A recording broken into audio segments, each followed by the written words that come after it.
Welcome to National Parks Traveler, where we explore the national parks and the issues that involve them. It's summer. Well, not officially, but close enough. Many schools have already taken the next few months off, and others will soon join the summer break exodus. This is Kurt Repenchek, your host at the National Parks Traveler. Summer for many is the peak travel time.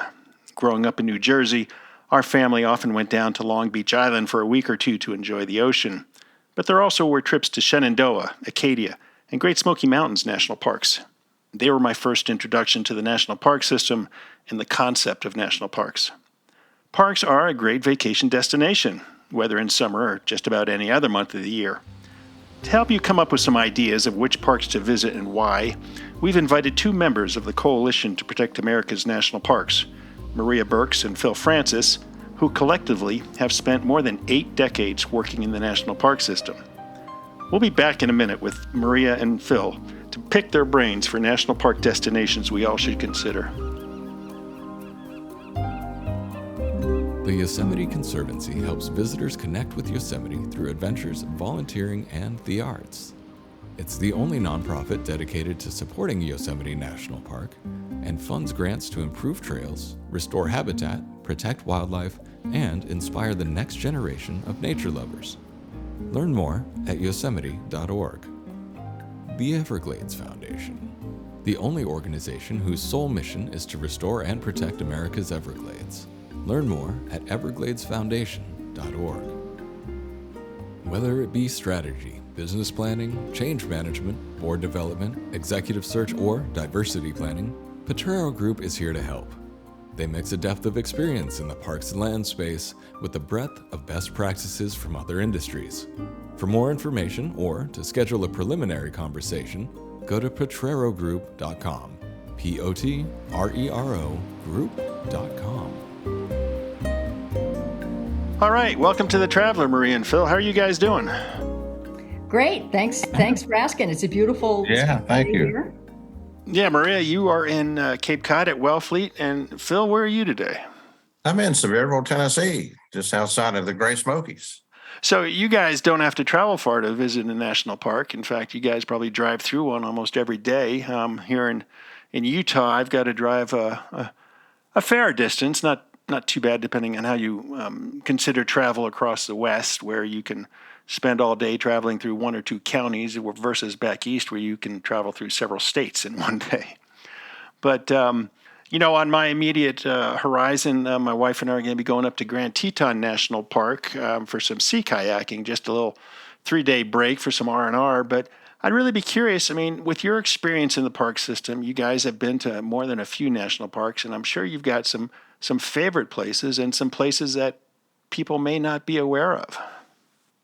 Yeah, I was thinking of favorite places just a while ago, and Grand Teton is on my list. That hike around Jenny Lake is pretty darn special. And but there's so many great places. I was thinking about the Virgin Islands earlier this morning, and going to St. John. Yeah. And most of that island's a national park, and you can hop off the roads and hop in the water and underwater trails. Gosh, what a beautiful place, and find a quiet place, and the views are spectacular. But there's so many places. You once mentioned, what is your favorite one? I'm not sure I can pick a favorite one. Yeah. There's many favorite ones. It's kind of like trying to pick your favorite child, so the one you're with at the moment. Yeah. Yeah, if you're up on Grandfather Mountain along the Blue Ridge Parkway, and you can see 100 miles. And hardly anybody sitting around you, and a nice breeze. It's always cool up there. But it's the most visited national park unit too. So great places. Yeah. Maria, what do you have to say? Well, Kurt, you're right that it's easy for us to visit our parks. There's Phil living right outside of his, and I live literally a stone's throw from Cape Cod National Seashore. It's right on the other side of the power line outside my subdivision. So I walk over and spend time at the kettle ponds and walk through the woods, and I feel I'm incredibly lucky to live in and around such an amazing place. But I'm going to tell you, talk about Places, special places to visit. I'm going to say for Cape Cod National Seashore, it's less a special place, although I have several of them I can talk about, as it is a special season. People come to Cape Cod in the summer. They love the beaches, the lifeguards and the noise of the surf and clam shacks and so forth. But one of the best times to come to Cape Cod National Seashore is in the fall. Mm-hmm. September and October are absolutely stunning times to come. And I know we're talking about visiting for the summer, but when you asked me to think of some of my favorite places, I realized that one of them is Cape Cod, but it's in the fall. The water is still warm. The colors are beautiful. The crowds are less. A little bit. It's just a little bit less. Yeah. Well, significantly less. And local business really pushes that fall season hard because they need the income. Yeah. But it is, come to the Cape in August and you cannot make a left turn on some of these roads. Come in September and you can practically do it with your eyes closed. So. Okay. I beg to differ, but you've probably lived there longer than I've visited there. But I know Route 6 is the old Kings Highway. Beautiful road, lots of traffic, but it takes you to some wonderful places, that's for sure. I think you're absolutely right, though. I mean, any season is fantastic at Cape Cod. You go in the late fall or the winter, and you've got the solitude with the ocean there or the bay, and it's just a totally different experience. If you hike out to the dunes with the dune shacks, I mean, that's a fabulous place. I had been going to Cape Cod, probably 15 or 20 years before I discovered that area. And it was just phenomenal. I mean, talk about history, not national park history, but, history on the Cape. You're talking about the parabolic dunes in Provincetown, in the Province Lands, and the dune shacks that are sequestered away out there, tucked in the little hills and valleys of the dunes, right? Yeah, and I can never remember the proper name. I always want to say Painted Bars, something or other. Peaked Hill Bars Historic District. So I got 2 words right. Yes, you did. That's good. And you're right. That is a beautiful area. And like some of the other areas in the National Seashore here, it's less used because it's harder to get to. Mm-hmm. There are a lot of folks here, a lot of folks who visit the Cape who will drive happily anywhere they can get by car. But when it comes to slogging through loose sand, get them down to the edge of the beach and let them put up their umbrella and they're happy. But some of the hiking we have out here can be a little more strenuous than that. And those are some of the places that if you're willing to put in the effort, you can find some solitude, some quiet, and some opportunity to contemplate. No, absolutely. And I think that's a general rule you can apply to just about any national park, is that, most people don't want to go too far from the parking lot. And, as they say, if you hike half mile away from the parking lot, you'll be removed from the crowds. And certainly, Phil, you're talking about Great Smoky Mountains and the number of visitors that descend on that park every year. Hiking is very popular at Great Smokies, perhaps more so than many other parks. Can you still escape the crowds by hiking there? You bet. You bet. And the same is true in parks like Yosemite. But Smokies has 900 miles of trails. And so there are plenty of places that you can hike. We have in the Smokies little trails, they call them quiet walkways. So you're driving through the park. You have to buy a pass now in order to park in the Smokies. But if you have one of those passes, there's plenty of places you can park and take a little walk down by a mountain stream. They're absolutely gorgeous. And many, many streams. And there's like hundreds of miles of streams too, if not thousands of miles. Yeah. Yeah. And I think one of the most popular ones that draws the most traffic is Abram Falls. Yeah, for sure. There were so many people that visit there that it became a real problem, a real nightmare, or a problem for parks. And so that's one of the things that created this need for a parking pass, is to somehow control the crowds so that people could enjoy the experience. But let me mention one in Yosemite. If you go to the South Fork of the Merced River down in Wawona, yeah, and It's a wonderful river. And I remember living there in Wawona many moons ago. And I walked down to the river, it's just exploring. And there was this red ribbon above the river. And you could see it for as far as you could see. There was this ribbon of flying insects. And I finally got close enough. And it was the little red beetles, just flying along. Amazing. And there were these little birds, these dippers, that were diving into the river, and they would disappear and not come back up for a while, and you see them further downstream. And I was the only person there. Gosh, it was fantastic. So there are a lot of places like that, Kurt. Yeah. That people can go, and you can actually, there's a trail beside the river you can walk for miles. It's gorgeous. Well, can we go back to Great Smokies just for a minute? Because it's in one of the more populated areas of America. If people don't want to put up with the crowds at Abram Falls or Laurel Falls, is there another? And I hate to say this, they always criticize travel writers for writing about undiscovered places that then become discovered.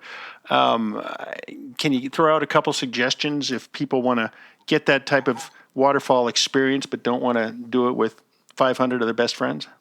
Yeah, I think with 450 of their best friends, you can go to Big Creek. There aren't many undiscovered places, to be honest with you, in the Smokies. There's Abram Falls, busy as can be. Big Creek, great place to hike and see waterfalls, good trails. But it's really hard now. There's so many people that come to the Smokies, as Maria was saying, and I think this is a good point. Depends on the time of year.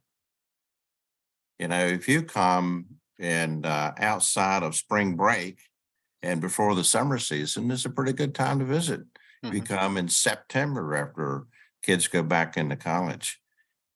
Many senior citizens come to the park in late September and before the leaf season, before the color season begins. Mm-hmm. So there's some great opportunities for people to come enjoy the Smokies. Go up to Clingman's Dome. Clingman's Dome has 2 million visitors a year. Cades Cove, 2 million visitors a year. That's crazy.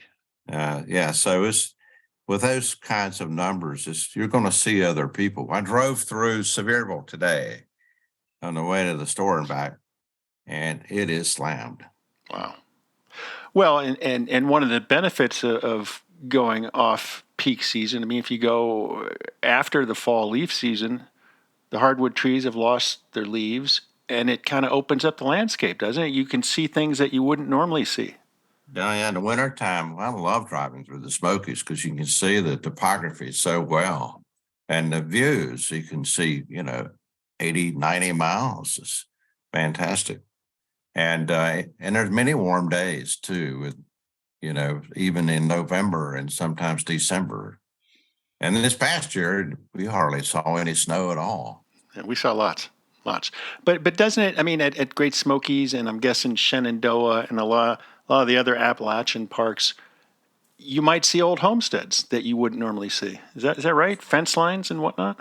The Smokies has the largest collection of log homes, historic log homes in the country. And so there are trails that if you go to Cades Cove, you can see a few. And of course, it's very busy there, but there are others tucked away. And you would need to get information from the Smokies. And they're pretty neat. We have a historic preservation crew that's kept those up over the years, tried their best to keep it up. And they're very interesting. And the stories behind them, the people who once lived within the boundaries of the Smokies that was also logged by Champion Lumber over the years. And then later the land was bought and the park has been reclaimed. But there's quite a history and great stories and even Underground Railroad stories with regard to the Smokies. And there are something like 150 grave sites within the boundaries of the Smokies. And so there's all kinds of things happening, the history with the Native Americans and African Americans and European Americans. And it's not just a place to recreate, it's a place to learn about our history. I want to echo that theme, Kurt. I think a lot of these parks that were set aside in the public's mind anyway, primarily for their recreational values, often have human history that is overlooked or not, the full significance of which is not really understood by people. It's a missed opportunity in many cases. A lot of folks come to this park, Cape Cod National Seashore, to visit the beaches and, have a good time swimming and all of that, which is wonderful stuff. But the human history here goes back thousands of years, pre-European arrival. And, there are remnants of that and waves of changes in human uses of the area that cover thousands of years. And there's a lot of that Yeah. is visible and can still be visited. Everything from early archaeological site at Fort Hill to where Native American landscapes are still maintained the way they were thousands of years ago. Early European arrivals, the Atwood Higgins House, which was built in the 1730s and is tucked over on Bound Brook Island. Then you've got the whaling industry and a lot of these cute little downtown areas, downtown Wellfleet, for example, which is outside the park, but is part of the broader story of human habitation on Cape Cod. All of that dates to the period in the 18th, 17th, 18th, and 19th centuries when the fishing industry was so powerful. All these beautiful Victorian homes that you see, the Captain Penniman House, which is in the park at Fort Hill. Did they You've finish got the lighthouses? You've got tourism, the history of tourism in the area, Highland House Museum. You've got the modern houses in the mid 20th century. I mean, it's amazing, an amazing spread of human history. And folks who come to this park often miss that. Did they finish the renovation of the Captain Penniman House? I know they were working on it. Penniman House is in terrific condition now. It looks great. A lot of these places are, you can walk around outside and look at them pretty much any time of year. Places like the Penniman House are open only by tour, of course, because, the park isn't, as we were discussing earlier, doesn't have sufficient staff to keep it open all the time. But, yep, and it looks great. Yeah, that was one of my favorite places to visit. And, of course, it's got all the trails that lead through the forest down to the wetlands and estuaries there. I think too that there's some national heritage areas that are relatively new that also have some important stories for people to learn about. The Gullah Geechee National Cultural Area has one of the most fascinating stories I've ever heard, and learned nothing about it.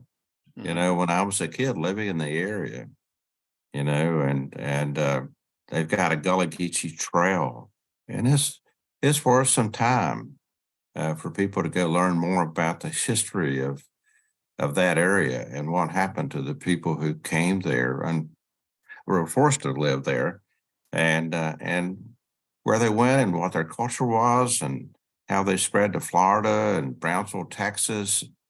It's just there's so much history in the Park Service, and not just about the big natural heritage areas. Yeah. Correct me if I'm wrong, Phil. The Gullah Geechee was an area settled by previously enslaved peoples, right? Yeah, or for the enslaved for the first time. Yeah. The rules back then were incredible. And if you go back and look at the history of the Constitution, you can understand even better how all this worked. I mean, women were considered property. People who were enslaved were considered property. Our country has come a long way. It's still got a ways to go, but the stories that you can learn about there, even rice farming, my gosh, the African-American people were growing rice in Africa. And when they came to South Carolina, it wasn't exactly the same climate. And somehow these very talented people learn how to grow things there and help support this new country, and it made a great contribution to the wealth of this part of the world. So yes, it's worth spending some time on. Yeah, we're talking today with two veterans of the National Park Service, Maria Burks and Phil Francis, who spent many decades working in the park system as superintendents and whatnot. We're going to take a short break. We'll be right back. Listener and reader support make National Parks Traveler possible every day of the year. If you enjoy the Traveler's content, please consider a donation via nationalparkstraveler.org. Do you work or volunteer for the National Park Service? Are you retired from the Department of the Interior? Learn how you could earn $250 by joining Interior Federal Credit Union and opening up a new credit card. Visit their website for membership details and how to join. Federally insured by NCUA. The Grand Teton National Park Foundation is a private, nonprofit organization that supports projects that protect and enhance Grand Teton National Park's cultural, historic, and natural resources. By funding initiatives that go beyond what the National Park Service could accomplish on its own, Foundation donors improve the visitor experience and provide benefits to the National Park System for decades to come. See their successes at gtnpf.org. Washington State is graced with 3 spectacular national parks, each different and special in their own unique ways. As the official nonprofit partner and the only philanthropic organization dedicated exclusively to supporting these parks through charitable contributions, Washington's National Park Fund has a mission to raise private support to deepen everyone's love for, understanding of, and experiences in Mount Rainier, North Cascades, and Olympic National Parks. Share your passion for these parks at wnpf.org.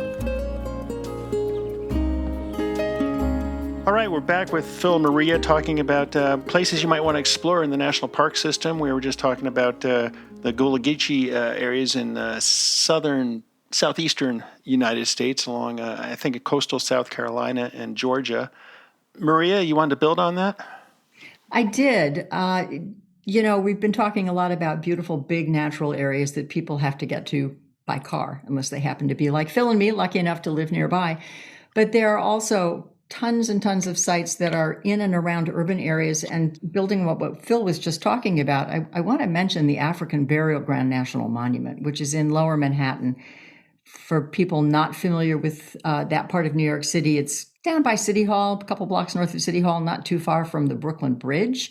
So if you're going to the Brooklyn Bridge to take a picture, you should stop in. That is, speaking of Phil talking about African-American history and the history of enslaved peoples in this country, the burial ground is an absolutely stunning site. It's staggering to think that a burying ground that contains the remains of, the estimate is somewhere around 2,000 free and enslaved Africans who helped to build what was at the time New Amsterdam, way before the American Revolution, helped to build what we call now New York City, and then ultimately, of course, this nation, were buried there.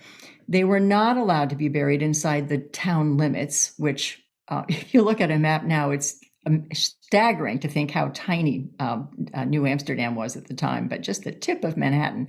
So they were forced to be buried in kind of wild, undeveloped country outside the town limits. That over the subsequent decades, and that stopped about, I think in the 1790s or so. So for over 100 years, free and enslaved Africans were buried there. So when after that stopped and the city began to build up over subsequent decades, the whole area got kind of leveled out and covered over, and buildings were placed over it. And it wasn't until some 200 years later in the 1990s when the foundation for a tall building, the Ted Weiss Federal Building, was being excavated. And of course, the foundation had to go fairly deep to support a taller building. And some 20 or 30 feet down, they began discovering human remains. It really was, and when the local African-American community and historians realized that this was the Negro burying ground from the 17th and 18th centuries, construction was halted, and everyone had to step back and take a breath.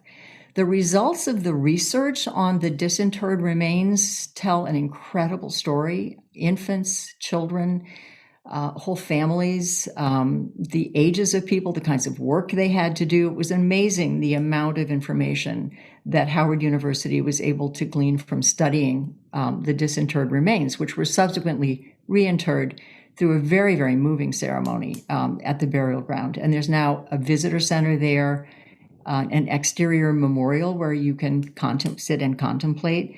And I have to say, the exhibits and the stories told inside that visitor center are just remarkable. The artistry, the talent, and the gosh, just the power of the story of those human beings who helped to build this country and whose story was untold for so long. Nobody thinks of the North as being, slaveholding areas, but that is, it's a misunderstanding. There were plenty of folks who owned slaves in northern states, and the fact that this huge population went undisturbed for so long and unrecognized and unacknowledged, and that story is told. This came to mind, Kurt, because Juneteenth is coming up, June 19th, which is the anniversary of the day that slaves in Texas were told about the Emancipation Proclamation, were told they were officially free. It's celebrated now as a federal holiday, and I'm sure they'll be doing some special programs there. But this is a site that people can visit who, all of northern New Jersey and the area around greater metropolitan New York has access to this site, probably through public transportation, and I highly recommend it. No, absolutely. And you talk about visiting places where you don't have to drive for days on end. And you want to talk about the greater New York, New Jersey metropolitan area, Morristown National Historical Park in central Jersey, what with the 250th anniversary of the Revolutionary War coming, is a fabulous park. I mean, you're not going to spend multiple days there, but you could fill up a day touring Morristown and General Washington's headquarters, and going out to Jockey Hollow and seeing where the troops spent that rough winter, and replicas of some of the huts that they built. But you just look around the country, and there's numerous overlooked gems, as I like to say. If you live in southeastern Nebraska, you've got Homestead National Historical Park, which tells the story of the Homestead Act and all the people who benefited from it.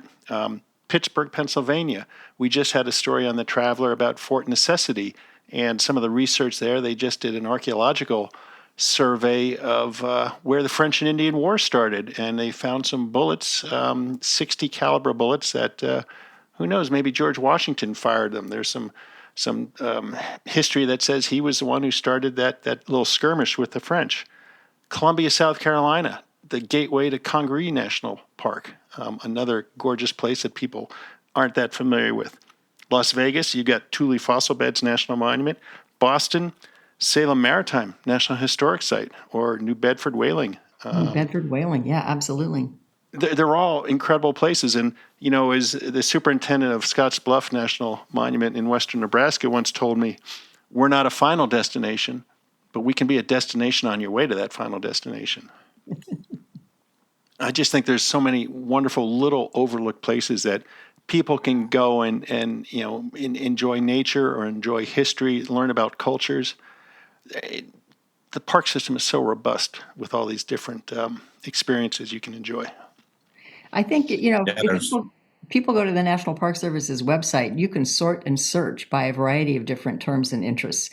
And you can search by state and, find locations that are near you. It is, I think, the case that most people associate national parks. They think Yosemite, they think Yellowstone, they might think Smokies, they might think the Grand Canyon, they might even think of a national seashore.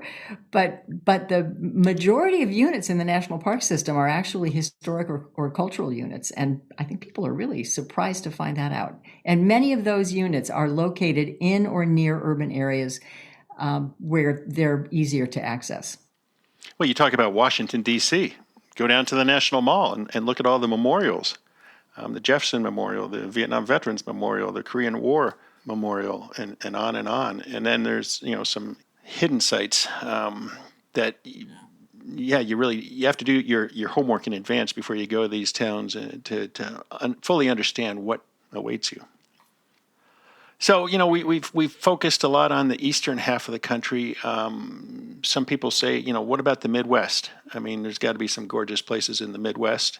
And Sleeping Bear Dunes, National Lakeshore. I spent a week there once working on some stories, and talk about overlooked gems. I was able to get a kayak, and I floated down, I think it's the Platte River, which is kind of funny because, most people connect the Platte River with Nebraska and the sandhill crane migration. But it was so enjoyable. I had the river to myself, except for a kingfisher who would, he followed me down the river and was about 10 or 15 yards in front of me. And when I'd catch up, he'd flit down another 10 or 15 yards, and I'd just follow him. It's such a peaceful day. And then it opens up onto the lake there, and the history there. I mean, the indigenous history and the tale of how those two islands out in the lake came to be.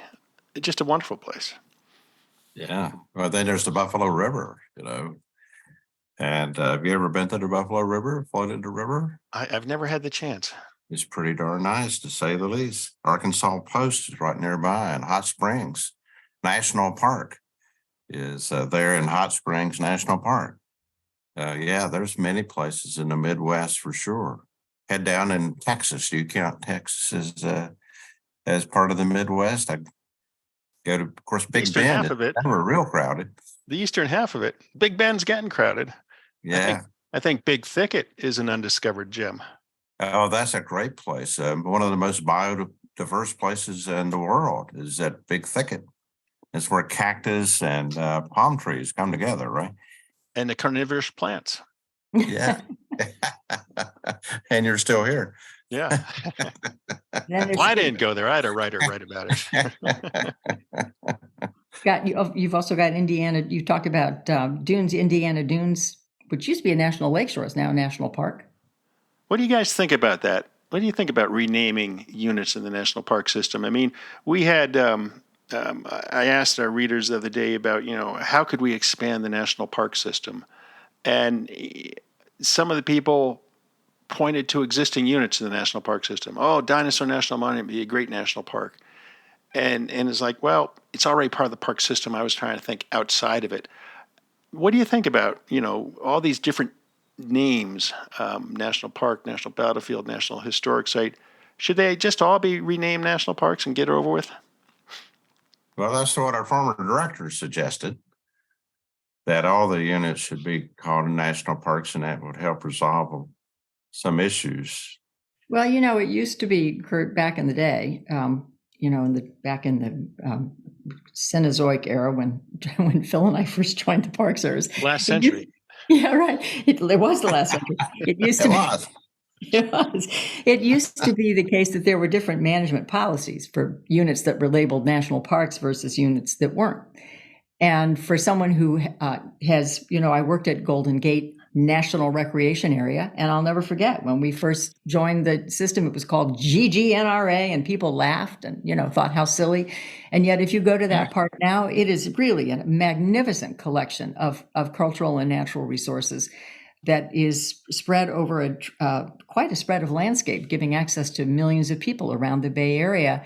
And as far as I'm concerned, I don't see it as being any less valuable or significant than a place like the Grand Canyon. It's just different. And so, and they're all managed now with the same management policies, it depends on the category of, or the type of resource you have in the park, the condition that it's in, whether it's a natural resource, whether it's an endangered species, whether it's an historic structure, whether it's, a landscape or whatever. They're all managed using the same policies, regardless of the title of the park. And I guess from the insider's view, the name is irrelevant. Really, it doesn't matter from a management perspective. It may matter from a public perception perspective or a funding perspective or something, but it in terms of at the end of the day, in terms of the resource, it makes no difference at all, as far as I can tell. Phil, you may feel differently. I don't know. No, I agree with that. I remember those little booklets. There was a different little management booklet for each type of parks or collection of parks.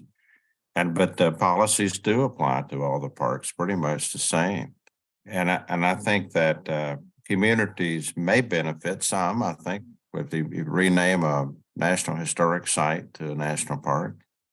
But I'm not sure. I have really mixed feelings about it. And I guess I'm being a little wishy-washy about it, but it does deserve some thought.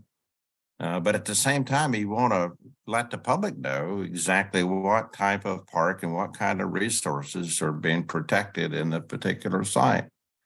So I'm not sure. I was just thinking about Chaco Canyon, places like Chaco, what a great place and a great story. Have you ever been to Chaco? Kurt, have you been to? No, I've never had the opportunity, but talking about Chaco, a little news blip. Interior Secretary Haaland just withdrew public lands within 10 miles of Chaco Culture National Historical Park from oil and gas leaning and new mining claims for a 20-year period. So we're seeing some preservation there, enhanced preservation.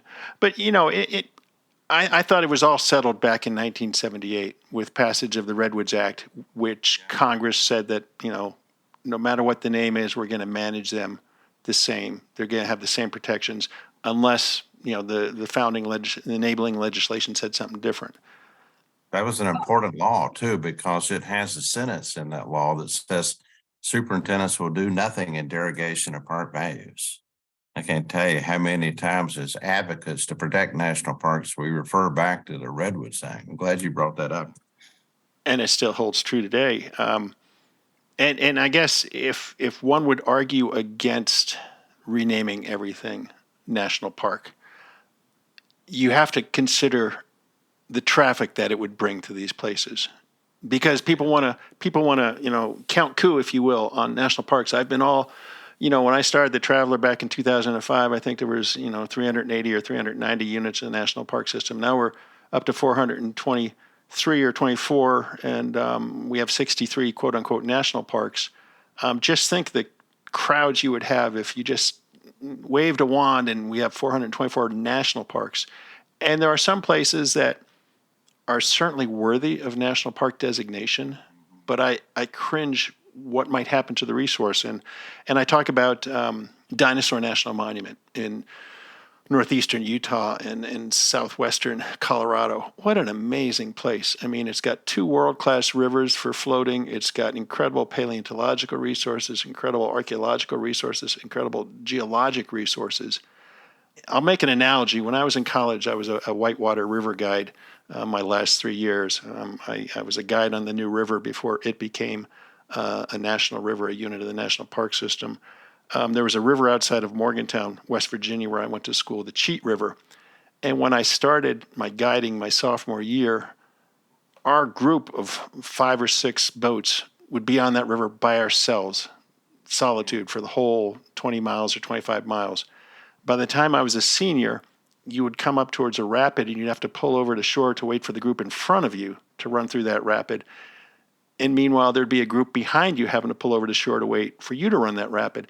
And so I wonder if Dinosaur National Monument all of a sudden was decreed a national park, how would that affect the river traffic? How would that affect the crowds coming to see the incredible fossil hillside there with all the resources? I don't know. I worry about some of those things. Yeah, it occurs to me that we should be very careful as to not encourage more people to come. I mean, everybody should have a good experience in a national park. And it's pretty hard to do that as the number of people in this country has grown up to 320 million people now? 330. Yeah. So I just think that maybe it shouldn't be called national park units for that very reason, to on one hand, identify the kind of park it is, and 2, to not create a unnecessary problem. I think people who derive economic benefit from the national parks, of course, would like to see more people come and to spend more money and to help support their local economy. But sometimes you get more than you anticipated. Some problems that also come along with the extra number of people. So I guess if I had to vote one way or the other, I'd keep it like it is. Yeah. Well, my feeling is if they were all named national park with just maybe a subtitle saying what kind of park it was, then, you've spread the wealth. maybe that's the way to look at it. True. I hate to think, and Phil, I totally, and Kurt, both of you, I totally understand your point. I certainly don't disagree from having had to manage massive levels of high visitation in some of these parks. But I hate to think that we have to hide our treasures away because we're underfunded and can't manage them properly. To me, that's just the wrong way to go about it. But, maybe it's the practical answer for the moment. We're talking today with two veterans of the National Park Service, Maria Burks and Phil Francis, who spent many decades working in the park system as superintendents and whatnot. We're going to take a short break. We'll be right back. The Blue Ridge Parkway Foundation is the primary nonprofit fundraising partner for the Blue Ridge Parkway.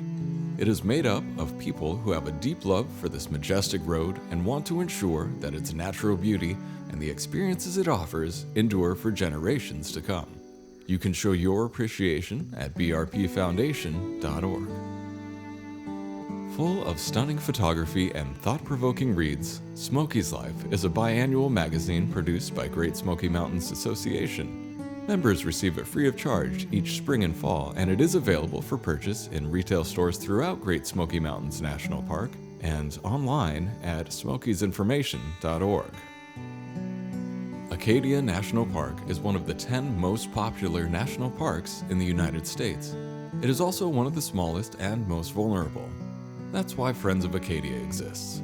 Friends of Acadia is an independent organization of passionate people inspiring those who love this magnificent park to make a real and lasting difference for Acadia. You can make a difference too at friendsofacadia.org. Well, let me ask you this, and we'll stick with the news of late. Late Thursday night, we saw the Senate pass the debt ceiling legislation to lift the debt ceiling or suspend the debt ceiling for 2 years. But it also carries some constraints on federal funding. I know President Biden had proposed a fiscal 24 budget for the Park Service that was about an 8% increase over fiscal 23 funding. Fiscal 25, we're going to see budgets held to about 1% growth, if that. And you mix all this in with, how do we manage crowds in the national park system? Is one answer creating more parks? You guys are managers of national parks with limited resources. Can we expand the national park system under these budgetary situations? We can't manage what we have now. I look at that budget. Well, of course, the alternative, which I don't think would ever have actually happened, would have meant that all non-defense spending and non-Medicaid and Medicare and Social Security funding would have been cut in half, and that would have destroyed the National Park Service and the system. Not necessarily the parks in the short run, but so that was a cliff that thank God we didn't go over. But I call it death by 1,000 cuts. It's a phrase that's been overused, but still it applies. I think bit by bit, the budget isn't adequate to keep up with increased expenses and increased visitation, and we chip away at services and we reduce hours of operation. We cut back on the number of programs offered. We cut back on maintenance schedules. We close facilities we can't afford to operate. So maybe there's no restroom where there used to be a restroom. I was just out the other day hiking around in Bound Brook Island here in the park, and I went over to the Atwood Higgins House complex dating back to the 1730, I think the house was built. And, it's a meadow out there. The park hasn't been able to get out there and mow. It's prime tick habitat for a beautiful little complex of historic structures. But I'm confident they just don't have there's just no money. Things get cut and cut. And so this next year is going to be even harder because not only is there no increase, there's going to, effectively a reduction. And, for the last 25 years or so, Phil, I would say, bit by bit, the budget has been eroding and we've been losing positions. I keep saying we. It's the artifact of my having worked for the service for almost 4 decades. I still use we. But, the erosion of the service's ability to care for the resources it's been entrusted with is the service people work so hard to keep that from being obvious, but at a point you just can't ignore it anymore. And I hate to think it's just going to get worse. Yeah, I think the morale of our employees continues to be very low, and certainly one of the lowest agencies in terms of morale of any agency in all of government. And I think too that, of all the non-defense discretionary agencies, the cost of all of those together, Forest Service, Park Service, National Institute for Health, Education, et cetera, is only about 12% of the total federal budget. And so if you gave a modest increase to the non-defense discretionary agencies, including the national parks, it probably could be found in other places. $1 trillion would fund the National Park Service forever. An extra $500 million would make a huge difference in the ability of the service to meet its mandate. So hopefully, you look at what's happening in the Smokies, other parks, what they're doing and trying to manage crowds. They really need more staff. They need the equipment. They need the training. And those things aren't being provided. It makes it more difficult to recruit and retain employees. So it's too bad, really. It's just too bad that we couldn't find enough money in this country, as wealthy and successful as it is, to adequately fund the stories and history and resources, the protection of resources in our parks. Especially since adding units to the system without providing funding for the new units has been a habit going back decades on the Hill. Not that one wouldn't want these units to have been recognized, but one would hope that the freight to manage them properly would have come along with them.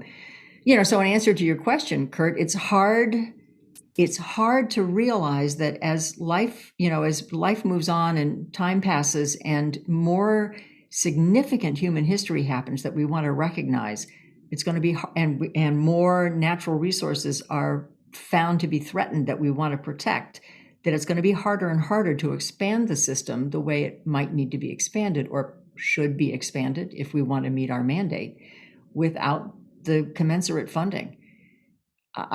People on the Hill, Phil and I have both worked with folks on the Hill extensively and staff and so forth. People know this, but the political pressures from all directions are so difficult that somehow we always seem to come out still squeezed. Yeah, talking about employees' morale and whatnot, and, you've got housing is a big issue and salary is a big issue. And, I've heard in the past that, the Park Service, I think you hit on, Phil, is, one of the lower paying agencies in Interior, which I don't understand. Somebody posted on a comment on the Traveler just the other day, and I got the sense that it was a Park Service employee. And I don't know if this is true or not, but they were saying that the Forest Service and the BLM were actually offering hiring bonuses. Have you guys heard about that? I have not. No, I'm not surprised though. Yeah. I didn't know there was the authority to even do that. Yeah, like I said, I don't know how accurate it is, but getting back to the funding system, and we're gonna have to wrap this up. But what about an excise tax on outdoor gear to help support the national parks? I mean, you've got the duck stamps for waterfowl, you've got hunting licenses, you've got fishing licenses. All generate revenues for the Fish and Wildlife Service. What about excise tax on backpacks, on tents, on sleeping bags, on hiking boots, on kayaks, on fishing? It's already taxed on fishing poles. Is that a reasonable source of revenue? Could it possibly generate enough to make a difference? Taxes aren't very popular. And so I think getting it through the Congress may be difficult.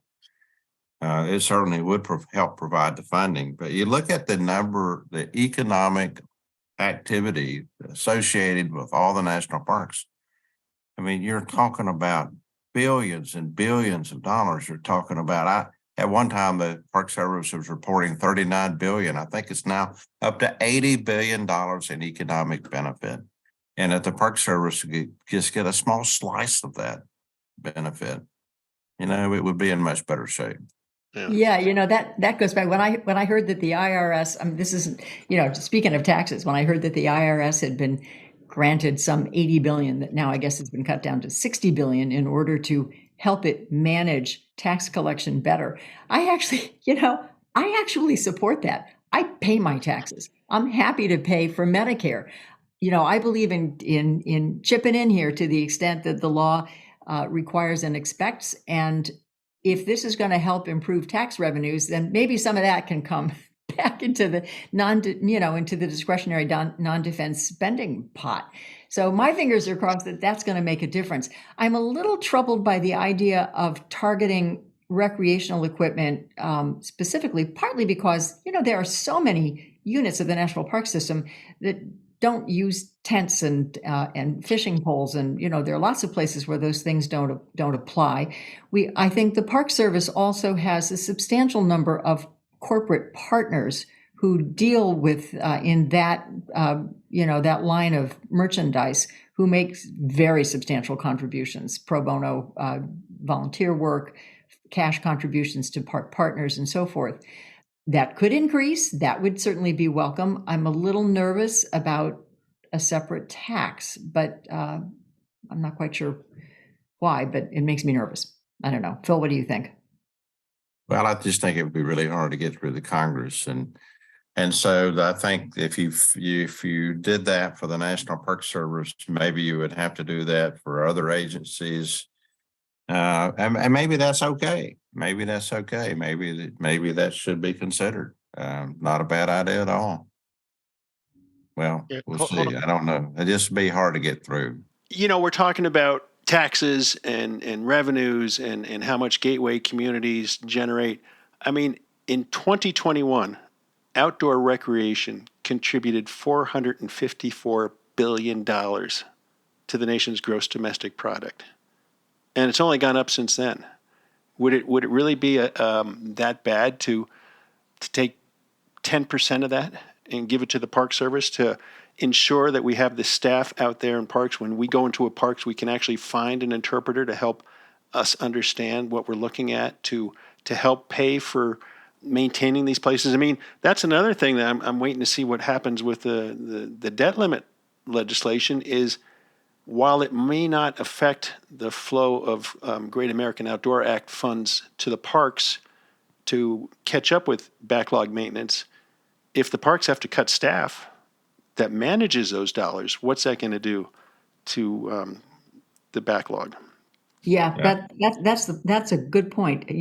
One-time funding is sometimes easier to get than ongoing operational funds, which aren't very, they don't have a lot of cachet associated with them. Cleaning restrooms and opening visitor centers and repairing modest repairs of this and that and buying a new vehicle aren't very exciting. But that's really what keeps the parks running, and it's the hardest thing to get funded. You mentioned 10%. I think probably 1%. Well, Would I'd make like a to. huge difference. Yeah. Yeah, 1% would be, oh my God, I don't even know we'd have to hire extra people to spend it. I like to be generous, but seriously though, and I think we still have to figure out a lot of the impacts of the debt ceiling legislation. I mean, what about the $1 billion that Yellowstone needs to rebuild after last year's floods? What about the Denali Park Road repairs, the bridge that they've already pushed off, I think, to 2025 or 2026 because of some unexpected geological conditions they ran across? I mean, you've got those situations across the park system, and they're going to be ongoing with hurricanes and wildfires where these things pop up that we didn't have budget set aside for that. Well, I would agree that there should be a mechanism to request those one-time funds as needed. But one of the reasons the Park Service is in trouble now is because it's been so difficult to get base increases. Yeah. To maintain the structures and to prepare for such events like that. So it's certainly easier for the Congress to give money for 1 year. And I'm not sure why. What is the mechanism? What makes it so difficult to get ongoing increases to appropriations? I don't know the answer to that, but I wish it would happen. Yeah, we used to propose budgets. We'd talk about how in our budgets we'd be doing ongoing maintenance. If you just keep up with your maintenance, you can avoid a certain percentage of these massive problems. I mean, obviously the floods in Yellowstone were completely. I mean, that there's no way to plan for that. But for a lot of these things, roofs that have to be replaced and buildings that have to be, replumbed or whatever because of failure to maintain over time, it seems so short-sighted. We never seem to get that. That message never seems to land somehow. Yeah. Yeah. Well, Phil, Maria, it's been great talking today about the parks and where to enjoy the parks. Let's come full circle and wrap this up. If you were unconstrained and could go to any unit of the park system this summer or this fall to visit, where would you go? Oh my Just God, one. Kurt, that's Just an one. impossible. I've got to name just one. That's impossible. All right, two. Well, okay. That doesn't help. I think I would go to Mount Rainier. I've never been there. Really? Yeah, never been to Mount Rainier or Olympic. So I think I would try the Pacific Northwest. Oh, they're both beautiful. You got to get Yeah. out there, Phil. Yeah, Mount Rainier is gorgeous. I think I'd go to Glacier. I've never been, and shortly it may not be Glacier National Park. I mean, right. maybe not shortly, but there are resources that are disappearing in front of our eyes due to global warming and climate change. So I think that probably would be at the top of my list. I think Glacier is going to be a very dynamic park in the years to come, and I say that because we are going to see changes in the climate, and we are going to see changes in the reason Glacier is called Glacier, but it's going to have downstream effects, so to speak. I love Alaska. I've been to Glacier Bay National Park and Preserve. That's the only place in Alaska I've been. I think I'd like to go to Gates of the Arctic and go on a river trip for a week or so. And then more locally, so to speak, as I mentioned earlier in the show, the 250th anniversary of the American Revolution is coming, and there are so many incredible units that protect that history, that interpret that history. I'd like to spend a couple weeks driving up the East Coast, from maybe South Carolina up to northern New York, from 96 down in South Carolina up to Saratoga National Historical Park in upstate New York, and just soak in all that rich American history. Oh, absolutely. It's great. There's a part of history that's occurring or not occurring, but a part of history people are trying to preserve right now, and that's the Rosenwald schools. Mm-hmm. If you haven't learned anything about the Julius Rosenwald schools, you should.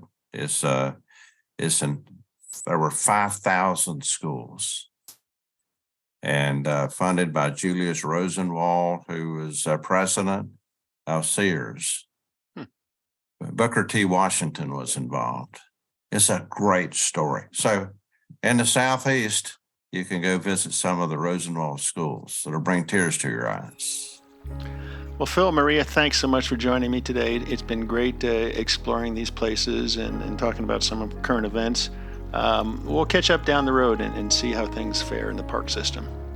All right, thanks. Thanks, Kurt.